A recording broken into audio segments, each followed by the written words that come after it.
Hi hello అందరికీ నమస్కారం. ఈరోజు మనమైతే అనాసంపల్లి దగ్గర ఉన్నటువంటి విలాస్ పక్కనే ఉన్నటువంటి మహాలక్ష్మి విలాస్, దీని పక్కన పిఎస్ఎన్ గార్డెన్స్ పక్కనే ఉన్నటువంటి పెద్ద కాలువ అయితే తిరుపతి నుంచి కరకంబాడి వైపుగా పోతున్నటువంటి కాలువను మనం చూస్తున్నాము. ఇక్కడ మనం చూసినట్లయితే ఒకప్పుడు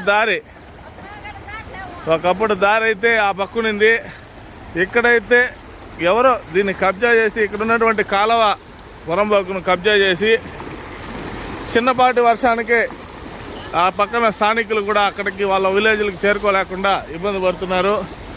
ఇక్కడ మనం చూస్తున్నాం చూడండి, ఆ కాలువ జాగాను కూడా ఇక్కడ కట్టడాలు చేపట్టి కట్టడాలు చేస్తున్నారు. ఆ కట్టడాలు కట్టడం వల్ల ఈరోజు ఈ నీరు కూడా తిన్నగా వెళ్లాల్సింది పక్క నుంచి వెళ్తూ ఇబ్బంది పడుతున్నారు. స్థానిక ప్రజలంతా కూడా ఊర్లోకి వెళ్ళలేకపోతున్నారు. కాబట్టి సంబంధిత అధికారులు వెంటనే స్పందించి వీరికి న్యాయం చేస్తారని కోరుకుంటున్నాం.